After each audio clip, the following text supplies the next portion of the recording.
بسم اللہ الرحمن الرحیم۔ السلام علیکم ورحمۃ اللہ۔ میرا نام محمود صادق ہے۔ میں اکاؤنٹس، فائنانس اور بزنس اسٹڈیز کا ٹیچر ہوں۔ آپ کے لیے موٹیویشنل ٹپس لاتا رہتا ہوں۔ آج رمضان کے حوالے سے میں ایک اپنا ذاتی تجربہ آپ کو بتانا چاہتا ہوں۔ وہ یہ ہے کہ میں نے اپنی ساری زندگی میں، آفس لائف میں دیکھا ہے کہ لوگ رمضان میں اپنی نیند کا خیال نہیں کرتے۔ سونے کا وقت ان کا وہی رہتا ہے جو نارمل دنوں میں ہوتا ہے، 12-1 بجے، اور پھر وہ 3 بجے اٹھ جاتے ہیں سحری کرنے کے لیے۔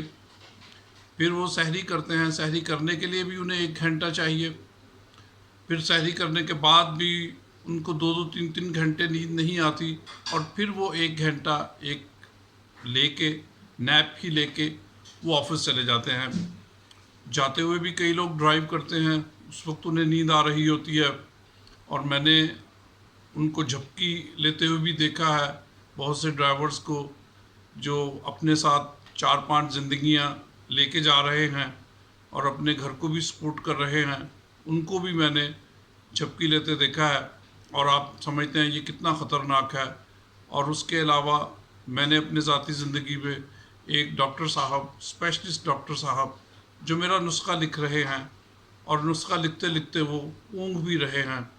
اور آپ سوچیں کہ اگر وہ دوائی لکھتے لکھتے وہ ایک سپیل کا بھی ادھر ادھر کر جاتے ہیں، اور وہ دوائی بھی ڈیلیور ہو جاتی ہے فارمیسی سے، اور اس کو میں لینا بھی شروع کر دیتا ہوں، تو اس کے کتنے اثرات ہو سکتے ہیں۔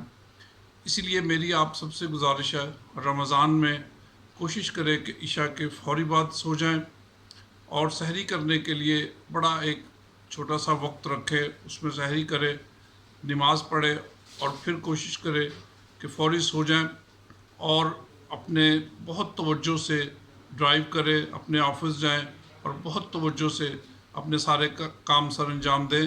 اگر آپ کو میری یہ ویڈیو پسند آئی ہو تو اس کو ضرور شیئر کیجیے گا، اور دعاؤں میں یاد رکھیے۔ آپ کا بہت